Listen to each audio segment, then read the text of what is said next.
Okay, the question is, what is too far when it comes to proving a point to your spouse? I feel like this was gonna get kind of tricky, and I think that a lot of people are gonna disagree, and you might not even like my answer.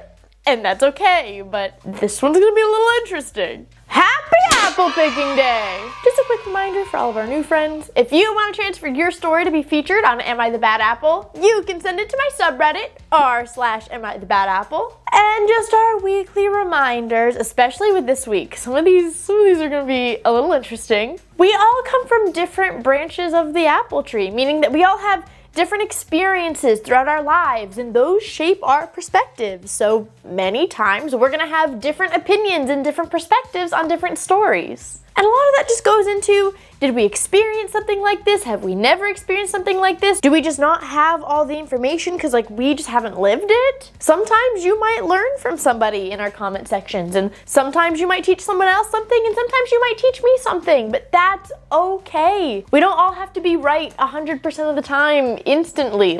I think that growing and maturing is understanding that you're allowed to change your opinions. You're allowed to grow and learn new things. I think that's a very important part of life. You're never too old to learn something new. You know what I mean? So when we discuss and things, we're going to keep things civil, because would you want to learn something new from someone who's yelling at you?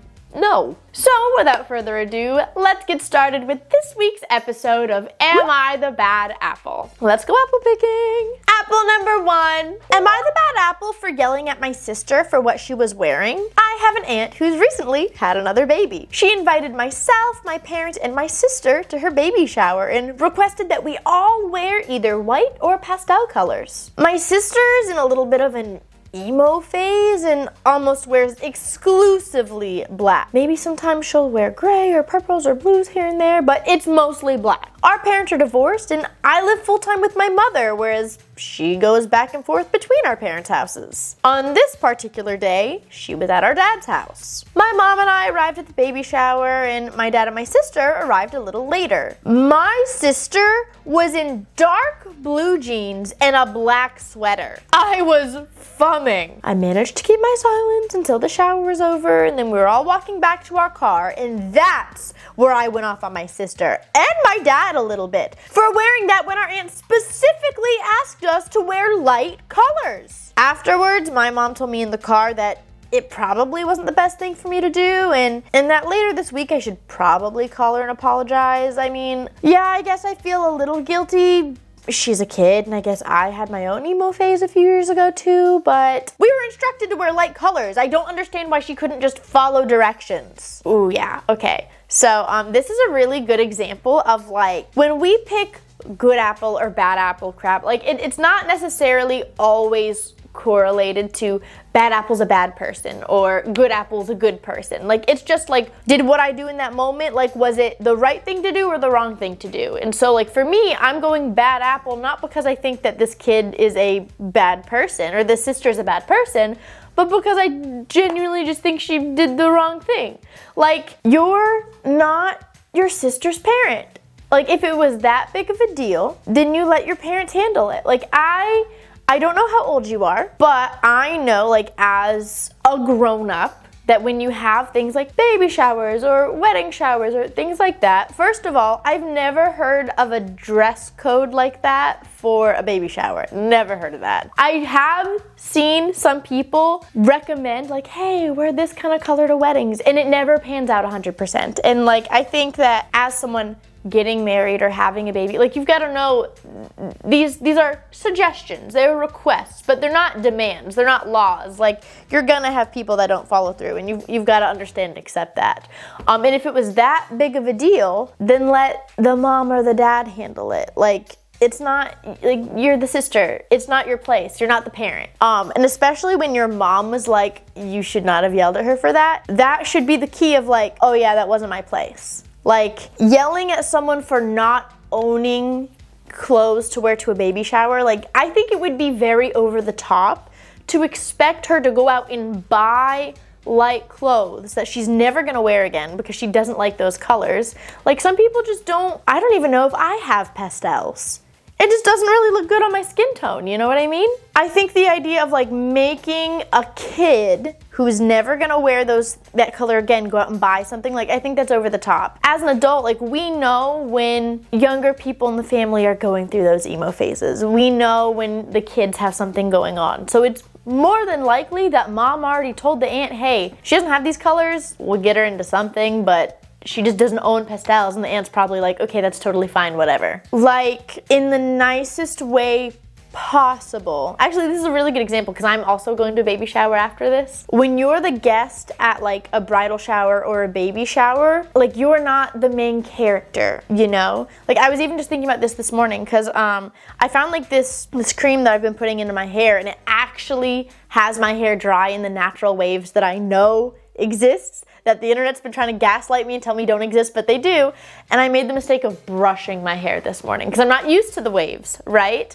And so now it looks so bad. It looks so bad. But literally to myself, I'm like, but it's okay because I'm going to a baby shower and no one cares about me there. It's all about the mom and the baby. Like no one, it does not matter what I look like. Like it doesn't matter at all. No one's gonna care, so it's fine. And I feel like that's the kind of the energy here of, yes, I understand the mom wanted people to wear pastels, but I'm gonna be so honest, that's most likely probably for like her friends that she wants to take a bunch of photos with. And like, you know what I mean? Like, it's not a big deal that her kid niece is going through a phase of more black sweater. Like, it's not the end of the world. And so I think making her feel bad about that was the wrong decision. So bad apple. Yeah, that's what I'm going with. Apple number 2. Am I the bad apple for skipping my friend's birthday? Miles and I have known each other since we were 2 because our parents are best friends. Now, I wouldn't say Miles is my best friend. I mean, he's a good friend and we do hang out occasionally, but we only really see each other on major holidays because of our parents. We're also in our early 20s. Now, the problem that I'm going to be talking about started from a stupid childhood memory. When Miles and I were 8, we had like a wedding play during our school aftercare, and I played the bride and Miles played the groom, and it was just a play with horrible songs and uncoordinated children. Obviously, our parents loved it and took a bunch of pictures and videos, and one of those photos is hanging in our family living room. Miles has started dating Lindy. They met 3 years ago, they started dating last year, and Lindy does not like me. Every time we are together at celebrations, she makes comments about me being the typical girl best friend. She's also alluding to the fact that, like, I secretly want to be with Miles. I have no idea where she got that impression from. Miles and I have very different friend groups and schedules. We don't hang out all the time. I'm not always hanging onto his every word. I'm not even interested in him. Besides our monthly catch up over lunch, we don't really interact much. Well, then Lindy saw the photo in the living room and of the wedding play. Gosh, the comments just got even more intense. She started DMing me on Instagram saying she knew what game I was playing. I tried to talk to Miles about this once and he just told me to give her time, that she'd eventually come around and see reason. So his birthday was on Saturday and I, of course, was invited. Lindy wrote me saying something along the lines that she was gonna supervise me, that this was their first birthday as a couple and I wasn't allowed to take up his time. Honestly, I was just fed up. I tried talking to Miles again, but he just kind of said the same thing, so I just skipped out. When the party started, I quickly wrote a sorry can't come, have something come up, and told my mother and his mother that I wasn't going to be present. Well, now he's upset with me for missing his birthday, and Lindy's mad that I made it all about myself, and my parents are upset that I missed a family function, but I just don't want to deal with this anymore, and it's so exhausting being around her. So, am I the bad apple? There is a little bit of information that I wish that I had because it would make or break my decision on this. It said that she talked to Miles about the comments that she was making, but it doesn't specify if she showed him these Instagram messages. And so I don't know if it's safer to assume that she did or safer to assume that she didn't. I guess I'm going to assume she didn't, just based on how calm Miles is about it. Because I can't imagine like a dude in his 20s would be okay with that kind of unhinged, like Lindy's like out of line. Like that to me is unhinged, okay? I understand that there are general issues surrounding this idea of like that girl best friend that secretly wants your boyfriend or whatever. Like I get that. Lindy's like creating this problem in her head. This is not that. Like this is not one of those situations. I genuinely am of the opinion that there are girls and guys who have known each other for years who are genuinely just friends. And like there's no underlying anything. Like I have a few of those, 1000%. Like my friend Chuck. And like he's friends with Avery. I love his fiance. Like that man, 1000% like a brother to me. And I think that Lindy's way out of line, being way inappropriate. I cannot imagine if Miles actually knew the extent of what she was doing and saying, like harassing this girl, that he would just be that calm about it, you know? Not even just for OP's sake, but like for his own, like, oh my gosh, I'm dating a crazy person. Like, what are you doing to my friends and family? Like, this is weird. So I'm going to go ahead and like say that from my perspective, I'm reading this as she's saying, hey, Lindy's making these comments, but isn't necessarily sharing the full extent. Like that's how I'm reading it. And you might read it differently and that's fine. But the way that I see it, I'm honestly kind of leaning towards Crabapple, not because I think that her missing the party was wrong, but I would have handled this just differently, me personally. If I had a good friend whose significant other was like threatening me, harassing me, like I would address it straight up, bluntly, because it's not even about like her just not wanting to be around Lindy. Like this is impacting someone who, to her, is family. Like when my brother was dating someone who was a little unhinged, was not good, like I became the bad guy so quick, and I was happy to do it because when you're dating someone who is so, I don't know the extent of Lindy, but like in my brother's situation, this woman was like emotionally and mentally and verbally abusing my brother. And I was happy to become the bad guy and like bring it up, you know, address it, needs to be known, we need to be there for my brother kind of thing. And not everyone feels the need to take that kind of action in their loved ones' lives. And this is where a lot of people are probably going to disagree, and that is okay. But for me, like, I don't like oh, I see they're dating a psychopath. Have fun with that. I know you're like family to me, and I know that I love you so much as like a sibling family kind of thing, but have fun with that. Like that's just not the kind of person that I am. Like I think that if someone is in their little Delulu land, not aware of how harmful this person that they're with is, I think like bringing it up and addressing it can be really important. So the fact that like I'm not getting the feeling that she actually showed him the Instagram messages. And I'm like, if people are upset that she missed the party, why did she not just tell her mom what was going on, you know? Like, I feel like being so secretive about it is only helping Lindy. And the fact that she's already like trying to alienate him from people who've been around in his life for his entire life, like that to me is just such a red flag. And I don't like it. And yeah, so I'm gonna go Crabapple because I just feel like I would have handled this differently. I don't necessarily think she's wrong for missing the party.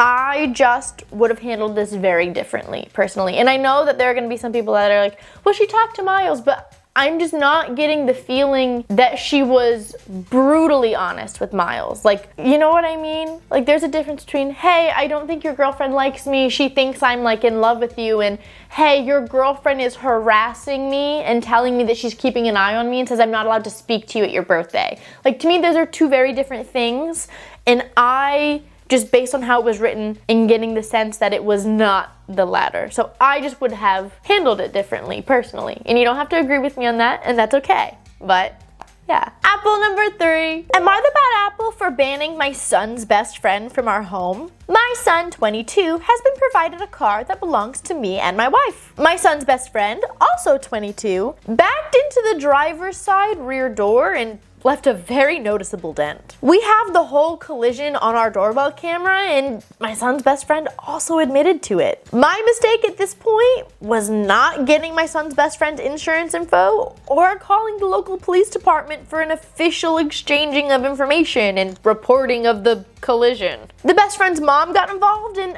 initially told us to get a quote and that they'll pay out of pocket to repair it and keep everything off their insurance, which I thought was fine. I was okay with. We got a quote that fixing it perfectly would be about $1,200 and a passable job would be about $750, and I was more than okay with a passable cash job, so I forwarded the information to the mom and waited to set up an appointment with the shop. Her response on text message was, "Okay, sounds good. Hope they can do it for the lower number." And I replied that I was fine with the cheaper job. I wasn't even looking for perfection. I just wanted the dent fixed. Well, then the mom dropped a bomb on me. "We need to discuss the matter of your son borrowing money from my son. I have access to his bank records, and my son has transferred approximately $1,400 to your son as a loan, and this will need to be paid before we pay anything for a repair." My wife and I were blindsided by this. We said if our son owns it for real, like not disputing whether he does or doesn't, but for sure our son should pay his loans back, but that's a completely separate issue of the car collision. Her son hit a car that belongs to my wife and I, and this, in my mind, is a completely separate issue than any kind of loan deal that the boys made together. Our property was damaged, and we have nothing to do with an undocumented loan. Then the mom fires back with a new amount, closer to $4,200 after additional research and further speaking to her and our son. I don't dispute the amount, although I'm very cautious of it jumping from $1,400 to $4,200. However, I'm not liable for whatever this amount is. I didn't make that loan. My property, my car is damaged. Well, now the mom's gone radio silent. I think her entire goal was to just get her son out from under the liability of the car damage. The car that my wife and I own and provided for my son is visibly damaged. I don't feel like I should have to make an insurance claim. I did her son a solid for not calling the police and trying to be civil and keep the temperature down. And where we live, he would have gotten a citation at least around $200 and points on his license, and we would have had his insurance info. Now we have nothing. My wife is really upset and has made the decision that this best friend is no longer welcome in our home, and I honestly support that. This friend has been super problematic over the years, going back to when they were sophomores, but we held our breath and just let things slide. But this is a step too far. They're both 22-year-old young men, and the best friend should either just pay for the repair or provide me his insurance info so we can file a claim for the damages. I don't know what to do at this point, and I just need to know. Does this make me the bad guy? There is nothing more annoying to me than parents who not only enable but gaslight everyone else around them into believing that their child who is actively doing wrong can do no wrong. And this isn't even a child. This is a 22-year-old man. What? Above the drinking age and everything. This is not a kid. Why is his mom getting involved anyways? That, to me, what a red flag. What a red flag. So I have a rating, but then I also have advice. I say you take the video of the collision and all the text messages of her saying, "I'm going to pay this money and we're going to pay this and here's the quote, give me the quote," blah, blah, all that, and you go to small claims court. Because you're right. You legally have nothing to do with whatever undocumented loan agreement the two boys had. This is your car, your property that you already have, you have evidence of them damaging it, and you have admission of guilt, and you have okay, send me whatever. The judge is not going to care about whatever the two boys agreed upon with whatever kind of loan. It has nothing to do with this. You're right, they are two separate issues. So I highly recommend going to small claims court because I think you'll be very successful there. I think that you'll be very happy with the outcome. And honestly, I don't think saying, hey, this kid that backed into our car and thinks they don't have to pay for it, isn't welcome in our home anymore, makes you wrong at all. Like, no, you can't forbid him from your son's life because he's a 22-year-old man, but like, I'm like floored that these are like grown adults having mommy take care of the accident and, oh, you're not allowed in my home. Like, these are grown men. Do they not have their own places? And like, it's okay if they don't, but like for them to not have their own places and have mommy handle like, what? Like, I've gotten in fender benders before. Like, I can't imagine going to my dad and being like, hey, will you call them for me? And I know that he would if I asked, but I just can't imagine not being responsible enough to just take care of it myself. Like, crazy. Wow. And again, like, I want to be so clear. There's no timeline for life, okay? There's no timeline for when you should finish school or find a job or find a house. Like, there's not, right? Especially in this economy, you know? So I'm not giving anyone crap for that. For like, living at home is a very viable, lucrative option for many people. That's not the issue. I think it's pretty common sense to just hear that this guy is so immature and having mommy come and gaslight everyone, like literal lawnmower parent coming and bulldozing everything away. And that loan thing does sound so fishy to me. Like, all of a sudden, the son owes her son money. All of a sudden, it just tripled in price. Like, what? Everything's sketchy. Everything about it is sketchy. I definitely don't think you're wrong for not wanting this sketchy person in your home. I'm going good Apple. Go to small claims court, get it figured out. If your son wants to keep him in his life, that's his choice, but you don't have to keep him in your house. So, that's my opinion. Apple number 4.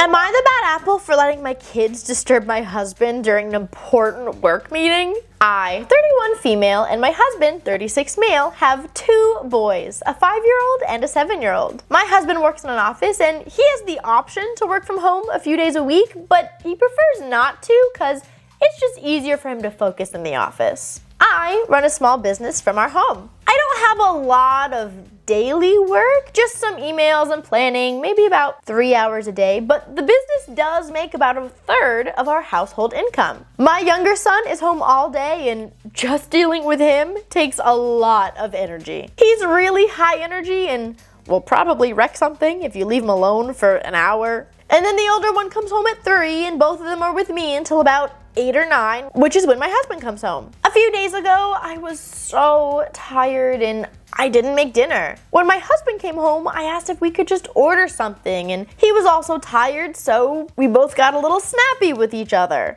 He said that I should have at least ordered something before he got home because he was hungry, and I said that I forgot, and it's not fair that food always has to be my problem. He said that I'm the one that's home all day, and that even I admit I don't have a lot of work to do, so I'm basically a stay-at-home mom and should take care of dinner. I said, you have no idea how much I do every day. And he said he'd handle the kids for an entire day while also working from home just to prove how easy it was for me. I said, sure, you know what? Let's do it. So he made the arrangements to work from home the next day. I decided to sleep in, and when I woke up, he was already frazzled from getting the older one ready for school. He ended up having to cancel a meeting to make breakfast and was very worried about that. Then when he took another meeting later on, the boys went out to play in the yard and got super muddy and left footprints all over the house, which he had to mop up. I didn't help at all. By this point, I was starting to feel a little guilty because it was definitely harder for him to work and take care of the boys at the same time, but all I wanted was an apology. He said he was doing this to show me that I do nothing all day, and if he just admitted that he was wrong, I would have helped out straight away. Later on, he had another meeting, and he told the boys not to bother him for an hour. But 20 minutes in, they got in a huge argument about something, and the younger one stumbled into my husband's room to complain. Our son was really loud, and my husband's video was also on, and he told the kids to leave him alone, but the younger one was upset and crying and not listening. After a few minutes of dealing with that, my husband went back to his meeting and apologized to his colleagues. When it was finished, he was so angry at me. He said that I could clearly see what was happening and I just watched him struggle without helping at all. I said all you had to do was say, please help. And he said that I shouldn't be so petty and prideful. This whole stunt probably made him look a bit stupid in front of his manager, but it was only a few minutes. I don't think it's as big of a deal as he made it out to be, but I just need to know. Was I the bad apple? Okay, I think a lot of people are going to disagree on this one. I really do. Because if you just look at this from the nuance of like, well, he just said that he wanted to do it and he could do it so easily and she doesn't even do much and blah, blah, blah. So she was just teaching him a lesson. Cool. Yeah, if that's the way that you're looking at it, a lot of you would probably say good apple and that's fine. And that's your prerogative and that's okay. But I look at it with a little bit more nuance than that. Like, it's like when those couples would fight over like, oh, the girlfriend had no food and like she wouldn't share the bread, or like do you remember those stories from like months ago? You know what I'm talking about? Like, sure, yeah, if you're looking at it from a very logical white and black kind of thing, he said he wanted to do it. He wanted to see how easy it was, and so she just sat there and watched, and it went about how you expected it to go. And he asked for it, so it's not her fault at all. Sure, you can look at it that way. But like, this is a family. Like, this is a marriage. This is a partnership, right? I think both of these individuals are being so petty and prideful. Like, it's one thing to like make a point to your spouse, in my opinion. You might not agree with me and that's okay. It's one thing to make a point to your spouse and like say, hey, I feel very underappreciated. I want you to see how difficult this is. I want you to gain a new appreciation for what I do all day. And then like actively let him fumble at his job that pays for 2/3 of your family income. Like, sure, let him cancel the meeting in the morning and let him have to take time out of his day to mop, whatever. But the moment that she saw that the kids were like actively messing with the work, wouldn't leave him alone while he's in there with his boss, to me, that's where the line was crossed a little bit, because at the end of the day, like, this isn't your arch nemesis that you're just trying to prove a point and show that they're wrong, but like, this is your husband. This is the father of your kids. Like, there can be real world consequences to this little game of chicken, you know?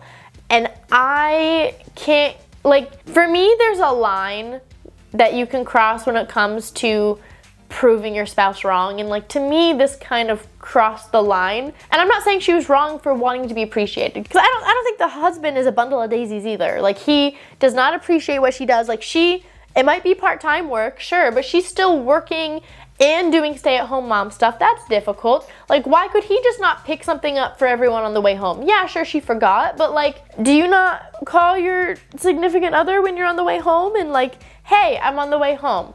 What'd you do? What'd you do today? Like, do you guys not do that? Okay, I do. So for me, that would be very common sense of, oh, I'm glad you called. You're on the way. I forgot about dinner. Could you pick something up on the way? Like, how easy would that be? But anyways, I digress.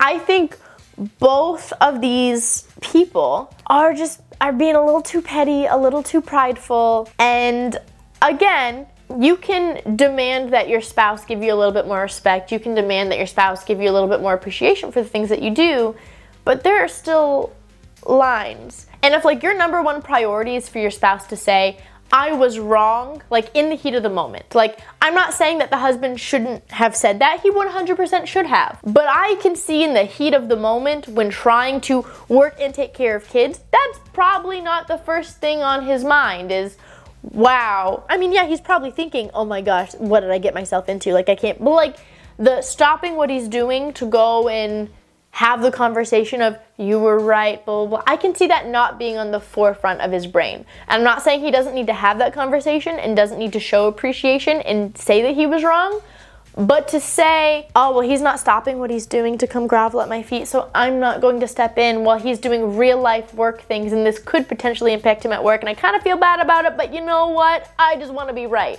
I don't like that either. I don't like that approach either. So I'm going to go crab apple for that reason, because again, I don't think she was wrong. I just don't like how it was handled, and I think both of these individuals a little too spiteful with each other. So maybe therapy will be a good idea.